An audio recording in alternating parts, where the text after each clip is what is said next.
Olá, aqui é a Prof. Fran e no vídeo de hoje a gente vai falar sobre uma das carreiras jurídicas que é bastante pensada, bastante desejada pelos estudantes de direito e nós vamos falar do defensor público.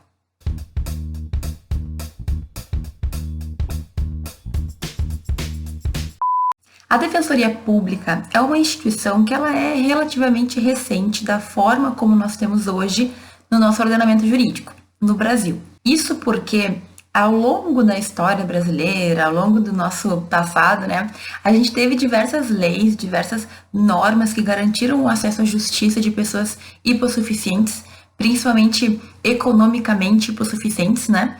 Mas somente em 1988, com a nossa Constituição, nós tivemos uma abrangência nacional, ou seja, antes disso, alguns estados tinham a previsão da Defensoria Pública, algumas já existiam, por exemplo, no Rio de Janeiro, mas foi só em 88 que a gente teve, então, uma previsão de que todos os estados, toda a União, de certa forma, todo o Brasil, teria a possibilidade, teria a constituição de defensorias públicas. E o que significa, então, a Defensoria Pública? Provavelmente tu já ouviu falar, mas a Defensoria Pública, ela existe para defender aquelas pessoas que são juridicamente hipossuficientes. O que significa isso? Significa que existem pessoas que não têm condições, e aí eu não falo só de condições econômicas, mas pessoas que precisam de auxílio para se defender ou para conseguir os seus direitos. A Defensoria Pública, ela se volta justamente para ajudar essas pessoas. O mais normal, o caso típico, né, do defensor público ou da defensora pública é defender pessoas que não têm condições econômicas. Então, existe toda lá uma investigação, entre aspas, né? A pessoa que busca a defensoria pública, ela tem que comprovar que ela não tem condições econômicas, certo? Para pagar um advogado, então o defensor público vai atuar na sua causa. Mas é bom que tu saiba que existem casos especiais em que a defensoria pública atua, mesmo que não exista essa comprovação, mesmo que a gente não esteja falando de pessoas que não têm dinheiro, por exemplo. É o caso de defesas criminais, então digamos que uma pessoa com dinheiro não constitui um advogado. Eu tô falando aqui, tô simplificando, né? Mas digamos que uma pessoa que teria condições de pagar advogado não constitui advogado. A defensoria ela vai ter que atuar independentemente da pessoa ter ou não ter dinheiro. Por quê? Porque todo mundo tem o direito de defesa. E a defensoria pública, ela vem de certa forma para sanar isso. Antigamente, sem a defensoria pública, se não tivesse um advogado que atuasse pro bono, por exemplo, tu talvez nunca conseguisse o que tu precisasse. Então, as pessoas não tinham o acesso à justiça garantido. Sem advogado, muito provavelmente tu não vai conseguir os teus direitos, né? A gente sabe que tem o juizado especial cível, que lá nas suas causas passíveis, né, até 20 salários mínimos, tu não precisa do advogado. Mas fora essa situação em que o advogado ele é, entre aspas, dispensável, a gente tem muitas situações em que as pessoas não tinham como garantir os seus direitos. Então, a Defensoria Pública vem para solucionar, pelo menos entre aspas, esse problema. E por que eu falo entre aspas, gente? Porque, obviamente, um único órgão não dá conta de todas as mazelas, de todas as necessidades que nós temos na nossa população. Nós temos muita gente com hipossuficiência jurídica. Então, é claro que os defensores, a defensoria faz o máximo para atender o máximo possível de pessoas, mas infelizmente ela não dá conta e ainda assim existem muitas pessoas que acabam ficando sem essa assessoria jurídica. Então, olha só, a Defensoria Pública, ela existe para ajudar as pessoas que precisam, que têm hipossuficiência. Ela tem a incumbência de garantir o acesso à justiça dessas pessoas. Ela tem também a incumbência de atuar em todos os graus de jurisdição. Ela atua no primeiro grau, ela atua no segundo grau, ela atua nas cortes, né, nos tribunais superiores também. Então, a Defensoria Pública está em todos os âmbitos, em todos os graus de jurisdição. E ela também tem como incumbência defender os direitos humanos. Então vejam, a Defensoria Pública ela atua em duas frentes mínimas, digamos assim. Ela auxilia pessoas de forma individual, então se eu não tenho condições e preciso de um advogado, não posso pagar, eu peço para um defensor me representar. Ou também ela pode defender grupos que precisam, grupos que são, de certa forma, vulneráveis. Por exemplo, ela pode entrar com uma ação civil pública, que é o único processo em que a gente vai defender toda uma causa, vai falar em nome de muitas pessoas, de um grupo de pessoas, e ela pode fazer uma ACP para direito do consumidor, para questão de consumidores, para defender idosos, para defender crianças e adolescentes, para defender mulheres vítimas de violência doméstica, por exemplo. Então, a Defensoria Pública, ela tem essa incumbência, ela tem, digamos assim, a possibilidade de agir em nome de um grupo de pessoas também. Por quê? Porque é justamente esse o principal objetivo da Defensoria Pública, garantir o acesso à justiça para todas as pessoas, independentemente do dinheiro que elas tenham ou não. Então, veja, uma Defensoria Pública é um órgão muito interessante. Eu estagiei tanto na Defensoria Pública do Estado como na Defensoria Pública da União. Sim, existe uma diferença aí. E eu quero te contar um pouquinho sobre cada uma dessas defensorias, sobre o que a gente tem de previsão na Constituição Federal, sobre as leis complementares que acabam regulamentando as defensorias e também quero te falar um pouquinho do concurso e um pouquinho da minha experiência nessas defensorias. Vamos lá então. A Defensoria Pública está prevista nos artigos 134 e 135 da Constituição Federal, certo? E a gente tem que entender basicamente que a Defensoria Pública ela se divide em duas, minimamente, tá? De acordo com as competências. Nós teremos a Defensoria Pública da União e a Defensoria Pública dos Estados. Significa, cada estado tem a sua Defensoria Pública que vai atuar junto aos seus tribunais. Já a Defensoria Pública da União, ela atua em nível federal, né, na Justiça Federal Comum e também, por exemplo, na Justiça do Trabalho, na Justiça Eleitoral, na Justiça Militar. São defensorias públicas, têm as mesmas atribuições, mas é como se fosse uma divisão de matérias, certo? E também cada uma vai ter a sua organização. Olha só, em 2004 veio uma emenda constitucional à reforma do judiciário, lembra a emenda constitucional 45? Ela trouxe a independência funcional da Defensoria Pública dos Estados. Em 2013 a gente teve a independência funcional reconhecida também para a Defensoria Pública da União. E isso quer dizer, gente, bem importante saber que as defensorias públicas, elas não estão vinculadas a nenhum dos poderes. Por que isso teve que acontecer? Porque até então, quem que dá o dinheiro à Defensoria Pública é o Poder Executivo. E até então, existia ali uma não independência. Então, a Defensoria Pública ela acabava tendo que, entre aspas, comer na mão do Poder Executivo. E isso ficou, de certa forma, insustentável e ela conseguiu a sua independência funcional. Defensor público não responde para Poder Executivo, por exemplo, não responde para Poder Judiciário. Ele é um integrante das funções essenciais da Justiça e é assim que ele vai atuar. O que faz o defensor público, então? Ele tem que atuar na defesa, certo? E também na orientação jurídica das pessoas que precisam dele. Ele tem que defender os direitos humanos e ele vai atuar em todos os graus de jurisdição. Gente, deixa eu corrigir uma informação aqui antes que seja tarde demais. Eu falei que as defensorias se dividem em duas, basicamente, né?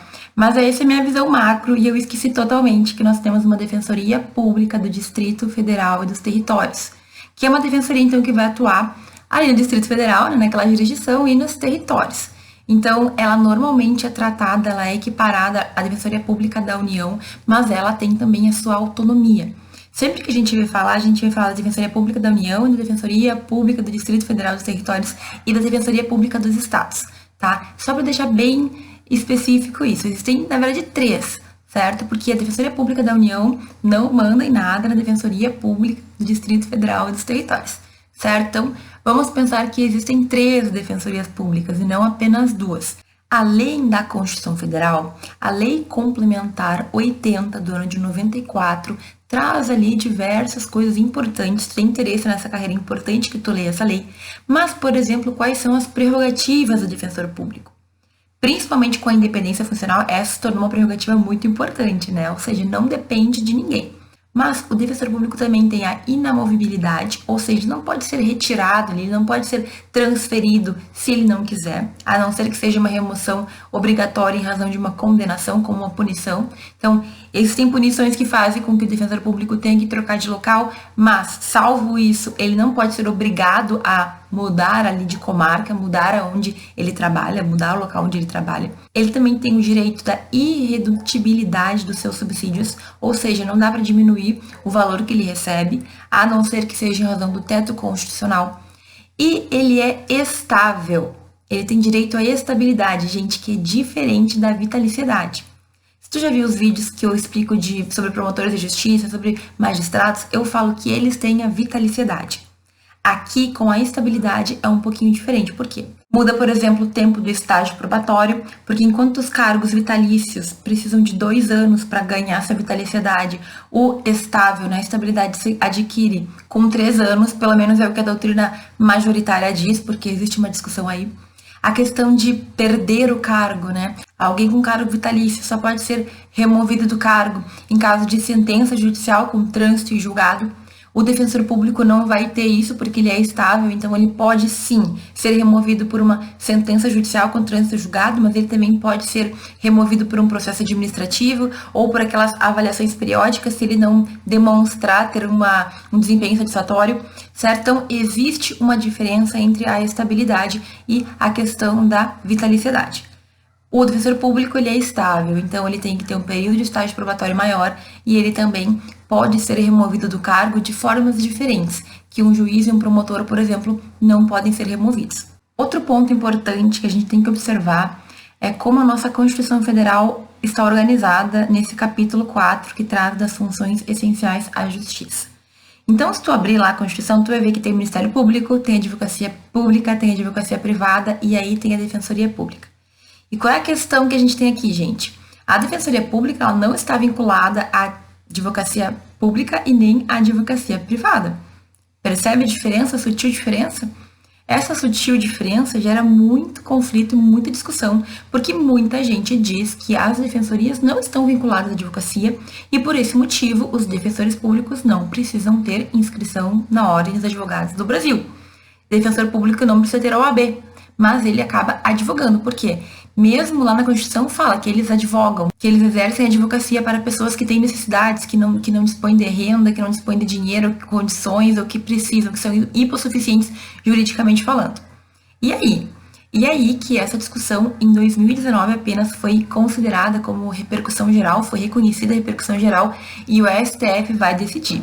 Mas, até então, saiba que muitos concursos, muitos editais de seleção, né, de concurso público para defensor público não pede inscrição na OAB e muitos defensores públicos pediram o cancelamento da sua OAB, da sua inscrição na OAB, porque entendem que a própria Constituição dá a capacidade postulatória que eles precisam para executar suas funções. Bom, até aqui eu falei da parte formal, né? Tu abre a Constituição, tu lê, tu abre lá a lei complementar, tu vai ler, tu vai encontrar todas essas informações. E agora eu quero te falar sobre características, certo? Então, assim, gente, eu sempre falo que a gente tem perfis, né? Nós temos coisas que nos agradam mais, que parecem mais conosco e outras coisas que nem tanto. E eu também acredito que a gente pode moldar o nosso perfil àquilo que a gente deseja.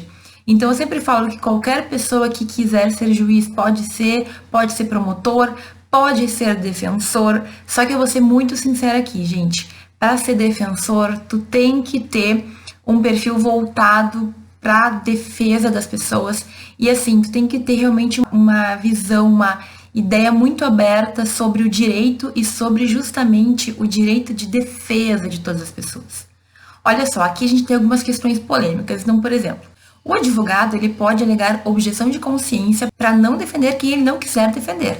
Então, por exemplo, eu sou advogada privada, particular, alguém busca os meus serviços e pede para eu defender um assassino, um estuprador, enfim, uma pessoa que matou uma criança, não sei. Eu, como advogada particular, tenho todo o direito de negar, não, eu não quero fazer essa defesa, certo? Porque não quero, porque vai contra os meus valores, porque vai contra o que eu acredito. O defensor público, gente, não tem essa possibilidade. Então, vejam, quais são as discussões aqui? A discussão do defensor público é que ele não pode negar a defesa para qualquer pessoa que cometa qualquer crime. Mas então, professor, o defensor público ele não pode negar se ele não quiser defender? Não, ele não pode. Tu vai encontrar na internet muitas discussões, artigos jurídicos, inclusive bem interessantes, que debatem isso. Então, por exemplo, ele pode negar-se a usar algumas teses de defesa, né? Digamos que é um assassino de crianças, um assassino de homossexuais que acredita que homossexuais têm que morrer, uma pessoa homofóbica. Obviamente, tu não é obrigado a usar essa defesa, não, porque gays têm que morrer, pelo amor de Deus. Agora, tu não pode se negar a defender aquela pessoa. Entende qual que é a diferença de um defensor público para um advogado? E, gente, na prática, eu nunca vi nenhum defensor deixar de defender alguém porque o crime era muito horrível ou porque não concordava, até porque eu acredito que ninguém concorda com qualquer crime, né? Então, assim, O defensor público, para que tu seja um defensor público, tem que ter uma cabeça bem aberta, entender que o direito está acima de tudo, que tu tem que defender os direitos do teu cliente. Pode ser, obviamente, que tu não concorde que ele assassine uma pessoa. Pode ser que tu até entenda o crime que ele cometeu, mas tu tem que defender pelos direitos que ele tem. Garantir o devido processo legal, garantir que ele não vai sofrer qualquer tipo de violência física, garantir que ele vai ter as mínimas condições no presídio lá de sobrevivência. Entende? Mas, gente, não é todo mundo que tem essa capacidade. De verdade, eu vi muita gente que entende que não tem que defender, que direitos humanos é coisa que não existe, e aí não é o teu caso. Aí tu vai ter que ir para outra carreira, embora mesmo como juiz ou promotor, se tu pensar assim dessa forma, acho difícil. Se tu não acredita nos direitos humanos, então tu não acredita no direito, né? Agora, tem outras questões, né? Por exemplo, o defensor público, diferente do juiz, diferente do promotor, ele está em contato direto com pessoas humildes, com pessoas pobres, pessoas que às vezes não tomam banho, pessoas que às vezes não têm roupa direito, pessoas que não sabem falar. Então, assim, tu tá em contato com uma população humilde, tu tem humildade o suficiente para ter esse cargo, para servir essas pessoas, porque é isso que tu é, um defensor público, ele serve as pessoas que precisam, assim como o juiz serve a sociedade, assim como o promotor serve a sociedade. Mas o promotor e o juiz, eles têm um contato bem diminuto, né? É muito pouco o contato que eles têm com o povão, entre aspas. Estou falando aqui as palavras muito abertas, eu não estou tomando cuidado, gente, porque eu quero que tu saiba que, assim, a rotina de um defensor público é lidar com pessoas que têm pouquíssimas condições. E também lidar com pessoas que podem ser pessoas malvadas, entre aspas, né? Pessoas que cometeram crimes terríveis. Tu tem condições de lidar com isso? E isso é uma questão que tu vai ter que fazer para ti mesmo. Gente, eu tive um defensor público que eu convivi na defensoria, que ele era uma pessoa que ele não tinha perfil nenhum para a defensoria pública. Ele odiava pessoas, ele odiava se relacionar com pessoas, ele ficava o dia inteiro isolado na sala para não ter que conviver nem com os estagiários. Tu acha que essa pessoa, ela era muito cordial ou muito preocupada com os seus assistidos? Assistido é o nome que a gente usa para pessoas que são os clientes da defensoria pública, são os assistidos. Ele não era, gente, ele devia estar em outro cargo. Ele era uma pessoa que não tinha contato nenhum, que tinha pavor da gente. Não dá. Tu quer ser defensor público, tu tem que ter amor pelas pessoas que tu vai atender. E assim, tu vai encontrar muitas pessoas, inclusive, que vão ser, entre aspas, mal agradecidas. Eu tinha uma colega que trabalhava na defensoria pública como assessora, e ela disse que eles faziam tudo pelas pessoas, e muitas pessoas nunca nem um obrigada davam. Muitas vezes culpavam o defensor, culpavam o pessoal da defensoria por um processo que tinha saído errado ou que não tinha saído certo. Queriam respostas quando não existiam respostas. Gente, olha só, tu tem que ter sim um mínimo de vocação para ser defensor. Desculpa falar isso, mas alguém tem que falar. Enquanto o promotor tem que ter lá a vontade de buscar e de ir e de fazer, o defensor tem que ter vontade, tem que ter a paixão para defender pessoas, para garantir o direito mínimo das pessoas. Tu tem isso? Tu acredita de verdade nisso? Ou tu vai ficar cheio de dedos com pessoas que são diferentes, ou com pessoas que têm, sei lá, que são de raças diferentes, que são de orientações sexuais diferentes? Tu tem essa abertura? Seja sincera contigo mesmo. Porque se tu não tiver, tu pode encontrar outro cargo que tu não tenha que ter contato com pessoas. Certo? Tu pode encontrar outro cargo no judiciário que talvez, ou no judiciário, ou enfim, no sistema judiciário total, que tu fique lá trancadinho na tua sala e que tu não conviva com gente. Fica na tua, certo? Tem lugar para todo mundo. Agora, se tu escolher seguir a carreira de defensor público, tu tem que ser um bom defensor público. Não só pelos teus assistidos, pelas pessoas que dependem de ti, mas por ti também. Que coisa mais triste e miserável ter uma vida quando tu odeia o que tu faz. Porque tu torna a vida dos outros miserável também, entende? Isso é muito complicado. Então tu tem que ter paixão pela defesa, paixão pelo direito, tu tem que entender que todo mundo tem direito de defesa, não importa o crime que ela cometeu. Tu tem que entender que tu vai ter que lidar, e tu tem que ser humilde com as pessoas. Eu acho incrível defensores, por exemplo, que tratam as pessoas com amor, com carinho, que se colocam no nível das pessoas. Tu sabe falar com pessoas que não entendem palavras difíceis? Tu consegue te relacionar com elas? Não é pra todo mundo, gente. É por isso que a profissão, a carreira de defensor público é uma carreira que chega a me arrepiar, porque é uma carreira que não é pra qualquer pessoa, certo? Até passam pessoas que não são adequadas, mas infelizmente a gente vai ter consequências muito negativas na sociedade depois. Então, além de toda a inteligência, além de todo o conhecimento jurídico, além de tudo que todas as carreiras jurídicas dessas mais difíceis, né, vão requerer, eu já vou falar do concurso, a gente tem que ter uma vontade de ajudar as pessoas, a gente tem que ter uma vontade de aplicar o nosso conhecimento, a gente tem que ter uma vontade de trabalhar, porque, gente, a defensoria tem muito trabalho, principalmente as defensorias dos estados. É muita gente precisando de ajuda, e se tu não tá preparado para isso, talvez seja hora de parar, de pensar e ver se é isso mesmo que tu quer. Bom, gente, tá tudo muito bom, tá tudo muito bem, mas vamos falar do concurso então. Cada defensoria estadual vai ter as suas provas separadas. A DPU, ela faz a sua prova também. Aquela lá, a defensoria do Distrito Federal e dos territórios também, né? Vai ter, então, é tudo de acordo com a própria instituição, a própria organização. E a gente vai ter diferentes fases. Então, eu abri alguns editais e percebi que existem diferenças. Então, cada edital vai ter a sua delimitação, a sua, digamos assim, a sua forma de requerer, de buscar os conhecimentos dos candidatos. Eu olhei o edital, o último edital da Defensoria Pública do meu estado, Rio Grande do Sul. Fiquei bastante surpresa em perceber que ele tem 5 fases. E eu também abri um edital da DPU para dar uma olhada, que também tem 5 fases, mas não tem uma das provinhas que eu encontrei aqui no edital do Rio Grande do Sul. É só pra gente ter uma ideia. Então, quando tu quiser dar uma olhada, procura o edital do teu estado, ver como são as provas, dá uma estudada antes, sempre é bom a gente saber o que nos espera. Se tu pensa em ser defensor público, não custa nada abrir, dar uma olhadinha no edital, já para se preparar, né? Mas basicamente, gente, é muito similar às outras provas, aquelas de magistratura, de promotoria, que eu já falei. A gente vai ter a primeira fase, que são de questões objetivas, então vai ter ali elencado o número de matérias, várias matérias em que tu vai ter que responder a questões objetivas, sabe? De marcar A, B, C, D, E. Então, é assim que funciona. Tem que ser aprovado na primeira fase para poder fazer a tua inscrição definitiva. Segunda fase são provas descritivas, discursivas, né? Em que tu tem que escrever a resposta. Aí, normalmente, é uma fase que requer mais doutrina, mais estudo de teorias. É uma fase que dá bastante medo nos candidatos. No Rio Grande do Sul, a terceira fase vem a parte de sindicância e provas orais. Isso pode variar, certo? A ordem, mas aqui a sindicância da vida pregressa, então eles analisam a tua vida para ver se tem alguma coisa que macula, alguma coisa que poderia te impedir de assumir o cargo. A sindicância acontece em todas as provas, então mais ou menos ela sempre vai acontecer e muitas vezes a gente não sabe exatamente o que eles pedem. Então, existem grupos na internet que eles debatem isso. Eu nunca me aprofundei muito, mas é bastante complicado. Por exemplo, se tu não votou, se tu só justificou, isso pode dar problema. Enfim, existem discussões sobre isso, certo? Se tu tiver interesse, busca aí, porque tem muita gente que fala sobre o que eles analisam.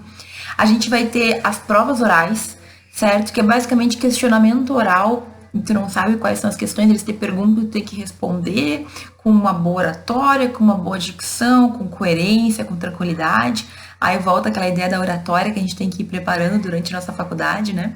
Depois, na Defensoria do Rio Grande do Sul, a gente vai ter a prova da tribuna, que não é em todo lugar que tem, mas é uma prova em que tu tem que fazer uma apresentação oral, certo? Te dá um tema e tu tem que fazer ali uma apresentação. Eu adoraria essa prova, eu acho, porque de todas é a melhor, já que eles sorteiam um tema, tu te prepara e só fala. É uma apresentação de trabalho, apenas vale a aprovação no concurso público, mas aí tu esquece disso na hora de apresentar. Usa minhas dicas lá, de olhar firme para um ponto, tomar uma aguinha se precisar, entendeu? Vamos usar nossas velhas técnicas.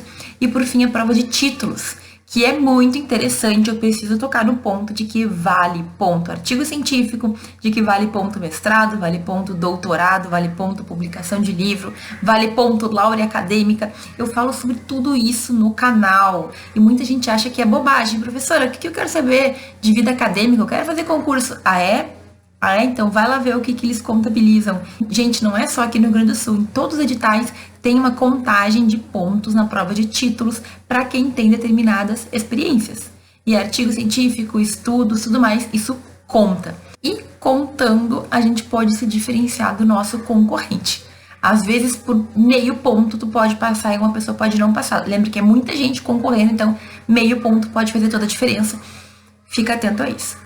Certo? Na DPU, por exemplo, eu percebi pelo edital que eu olhei que não tem prova da tribuna. Mas isso tudo varia, então como eu falei, tu tem que estar atento ao edital de onde tu quer fazer Ou pelo menos, se tu não quer fazer só no teu estado, quando tu for fazer a prova, lê bem direitinho para não tomar nenhum susto. Eu vi também que essa questão assim, de câncer de vida pregressa, na Defensoria Pública do Estado do Rio Grande do Sul, é o próprio candidato que tem que fazer lá um texto, que tem que falar das suas... É como se fosse uma carta de motivação, mas é claro, bem melhor elaborada, que tu tem que falar dos teus motivos, por que tu quer, por que tu pensou nesse cargo e tudo mais. Certo?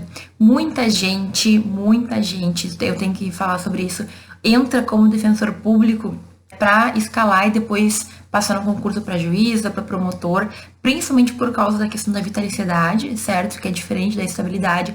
E também, como eu falei, não é todo mundo que tem perfil. É um trabalho bem puxado, né, gente? É um trabalho que tu tá lá em contato com pessoas que necessitam. E eu já vou aproveitar esse gancho para falar sobre a minha experiência, né? Eu estagiei na Defensoria Pública do Estado durante poucos meses, era um estágio voluntário, eu estava no 4º semestre, eu acredito, e foi um estágio muito bom, que eu aprendi muita coisa. Em razão desse estágio, inclusive, foi que eu tive a inspiração para fazer a minha monografia, que eu fiz sobre o acesso a medicamentos. Eu acho que eu não falei aqui, né? Mas, gente, o defensor, ele trabalha com tudo que a pessoa precisar. Faz divórcio, faz ação de alimentos, faz, sei lá, defesa de dívida se a pessoa precisa e não tem como pagar o advogado, faz acesso a medicamentos, muita gente precisa de leito, precisa de remédio, precisa de fralda. Gente, o que eu quero dizer com isso? Às vezes tem que ter um equilíbrio mental e assim, emocional muito forte. Eu acho que eu já contei em algum momento, mas eu fiz um estágio na Defensoria Pública do Estado, na Defensoria Pública da União. Na Defensoria Pública da União eu era remunerada e nos dois eu lidei com acesso a medicamentos, com acesso a leito de hospital e eu realmente ficava muito, assim, me doía muito não conseguir. Tanto é, e essa história que eu disse, que eu já contei, que muitas vezes a gente estava muito bem, né? Os seguranças, eles, tipo assim, evitavam passar alguns casos pra mim, porque eles sabiam que eu ia ficar um pouco preocupada demais. Então, assim, gente, a gente tem que também saber separar. No meu estágio, eu tentava evitar, mas é óbvio que quando liga uma pessoa e diz que o teu assistido faleceu porque não conseguiu o remédio judicialmente, é óbvio que tu fica abalado. Mas a gente tem que enfrentar. Alguém vai ter que enfrentar isso, né? Então, olha só, o que a gente tem que estar preparado? A gente tem que estar preparado para um dia a dia muito corrido, para pessoas que ligam com urgência pedindo ajuda e que muitas vezes tu tem que se desdobrar para fazer um pedido correndo. Tu tem que estar preparado para lidar com pessoas que vão ser muito gratas, que vão, assim, te dar o que elas têm. Embora o defensor não possa receber honorários ou receber qualquer coisa, as pessoas trazem presentes, sim, trazem comida, trazem, sabe, coisas para te agradar. E também vão ter pessoas que vai ser o contrário, que vão achar que estão ali, enfim, mandando, enfim, tem de tudo. Mas sim, tá muito bem equilibrado. O meu estágio, então, na Defensoria Pública do Estado, ele foi muito rápido, mas ele foi muito intenso. Faltava muita estrutura mesmo. Hoje aqui na minha cidade tá bem melhor, mas na época era uma sala emprestada do fórum que a gente tinha e era todo mundo amontoado, assim, 3, 4 pessoas em salinhas do tamanho de um banheiro, tá? Não tanto, mas em salinhas muito pequenas. A gente tinha que se dividir o turno porque não tinha espaço para todo mundo ficar ao mesmo tempo. Mas foi um estágio que me fez, assim, ver coisas que eu não tinha visto. Gente, eu acho que estágio na Defensoria Pública deveria ser obrigatório, porque tu acaba convivendo um pouco com a sociedade e indo um pouco além da tua vivência, às vezes só de classe média, só de pessoas que têm tudo. Entre aspas, tem tudo, mas tu entende, a gente tem comida, a gente tem casa, a gente tem estudo, a gente tem muita coisa que outras pessoas não têm. Então a Defensoria Pública é um choque de realidade. Na DPU, que eu trabalhei 1 ano, certo? Remunerado, então foi um estágio mais sério, porque como voluntária eu ia 2 vezes por semana, a DPU também não tinha tanta estrutura assim, tanto é que era um prédio cedido por uma instituição de ensino. Então vejam, isso é uma tristeza, entre aspas, porque as defensorias públicas elas ainda estão se estruturando. Por exemplo, no Paraná e Santa Catarina não é muito antiga. A última defensoria a ser construída, a ser instituída foi em Santa Catarina em 2012. Gente, não é, são 8 anos apenas. Em 2011 foi no Paraná. Então, ainda existe muita construção, ainda existe muito debate. Lembra que eu falei da questão da independência funcional? Por muito tempo, por exemplo, a Defensoria Pública ela ganhava do Estado numa ação judicial e ela não tinha direito de receber honorários. Ou seja, não vinha o dinheiro para a Defensoria, como qualquer advogado tem, né? Porque ela era vista como dependente do Poder Judiciário. E aí tu pode lembrar que eles dizem que eles não são advogados, então que eles não têm direito ao honorário. Bom, as questões são infinitas. Nesse vídeo, gente, a gente tem tanto ponto em aberto que tu, se tem vontade de ser defensor, pode fazer pesquisa sobre a defensoria. Olha que ideia legal. Imagina tu pesquisar, fazer pesquisa, fazer artigos, entender melhor, encontrar soluções e depois entrar para o cargo que tu tanto deseja. Ia ser muito legal. Tô viajando aqui, né? Mas a real é que existem muitas coisas sendo discutidas ainda. Então, as minhas experiências, as duas foram muito boas, foram muito diferentes, são matérias diferentes. Então, numa eu trabalhei com a justiça estadual, na outra eu trabalhei com a justiça federal, mas ambas me trouxeram aprendizados, questão de vida mesmo, questão de ser uma pessoa melhor, questão de certa forma também de ser grata, né, com tudo que a gente tem. Eu, se eu pudesse te recomendar, eu falaria, vai para a defensoria e faça o estágio. Como eu falei, eu tive um chefe que foi uma pessoa muito ruim, ao meu ver, não tinha nenhuma aptidão para ser defensor público em razão da maneira como ele tratava, né? Principalmente de estagiários, para mim, eu tinha pavor daquela pessoa. Mas enfim, gente, ó, se é o que tu quer, se tu acha que tu tem aptidão, se tu acha que tu vai gostar, faz um estágio. Porque lá no estágio tu vai ver realmente se é ou se não é o que tu quer, se tu vai gostar, se tu não vai gostar, e tu pode focar com todas as tuas forças nesse objetivo. Certo? Ficamos bem assim? Qualquer dúvida, coloca aqui embaixo. Esse é um vídeo cheio de detalhes. Talvez eu possa ter pulado alguma coisa, então se não ficou compreensível, ou se tu quer saber de alguma coisa que eu não falei, comenta aqui embaixo que eu vou ter todo o prazer em te responder. Se tu gostou do vídeo, curte aí, certo? Que fico muito feliz, isso me ajuda a saber que eu fiz um bom trabalho. Te agradeço muito por ter visto esse vídeo até aqui e a gente se vê no próximo.